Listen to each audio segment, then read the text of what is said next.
Hi, my name is Emma McDonald and I am a cognitive behavioural psychotherapist.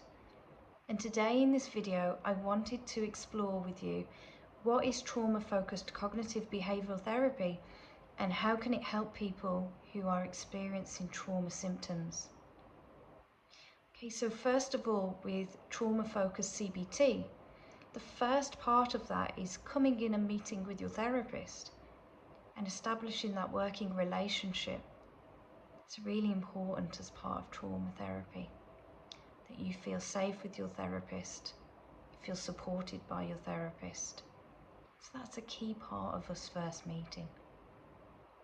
But alongside that, your therapist will also explore with you your current symptoms, the impact on your life, maybe some of your history, some of your experiences before the trauma or traumas occurred, and also what do you want your life to look like in the future?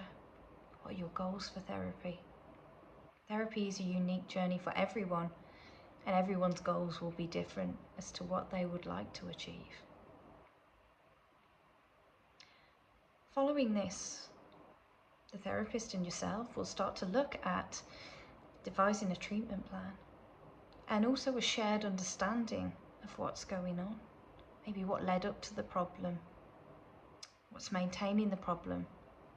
And we might do this by sharing a diagram together or drawing this out visually, if that's something that the person would find helpful to do. And within that as well, we start to think a little bit about what we can learn about how the mind responds to trauma and also how the body responds to trauma as well.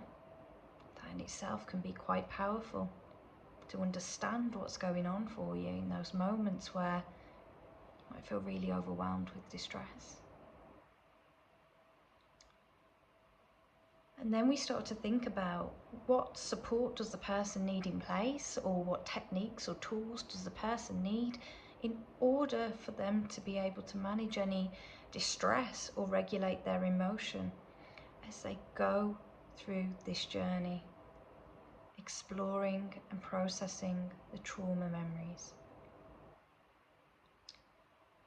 And then we'll start to look at what we call reclaiming life.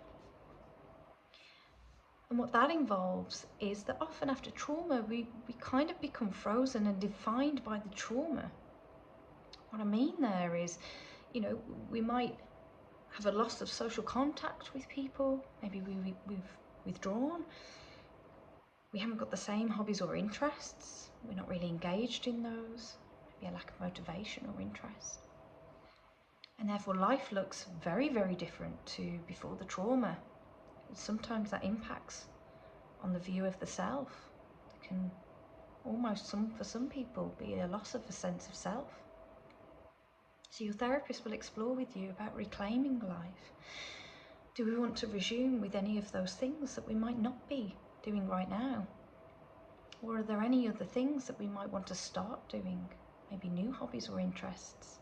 Or maybe we have to adapt to be able to do some of our older hobbies and interests.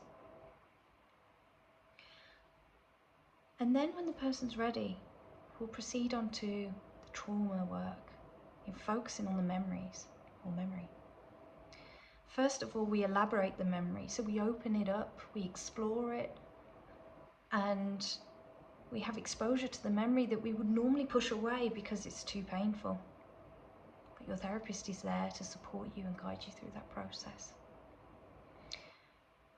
In addition to that, in trauma-focused CBT, we're looking at the meanings and beliefs associated with the trauma. So if you imagine maybe I was attacked and mugged in an alleyway, like some of my beliefs are, I should have done something differently. What was I thinking walking through the alley? 11 p.m. at night, it was dark, it was my fault. And so we would explore that, see if there are any other perspectives we can take that are maybe more helpful to us. New insights maybe.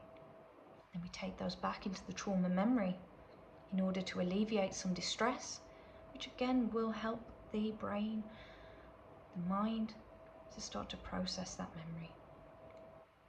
And it will lose some of the feeling of it being current and real and it will start to become a memory associated with the past. And then we're going to move on to the current sense of threat and danger, because after trauma, everything feels dangerous, threatening. Person in a red hoodie, could be them, could happen again. Alleyways, maybe even being in a supermarket, completely different place, but hey, there's people behind me. So it triggers the memory, or it triggers a flashback, even in my body. And so with your therapist, there may be some exposure work to be done. Maybe we might go into a supermarket and we discriminate. So what's different now between the time of the trauma? Are you safe now? What's different about this situation? And so those situations start to become associated as being more safe as opposed to dangerous. So we start to avoid less things. So again, the trauma, we start to take more control and gain some of our life back. Maybe I always used to go to the supermarket before the trauma, and maybe I've been avoiding it since, but now I can go back again.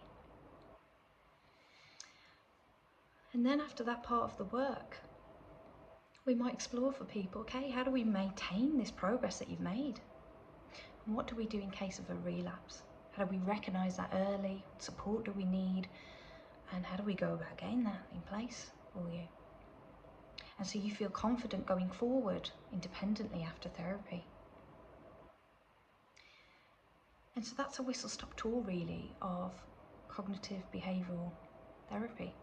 That's more focused for trauma, PTSD. So I hope that video has been helpful, and a heartfelt thank you to Dan Roberts for allowing me the opportunity to share some of this information for those that might be experiencing trauma. Thank you.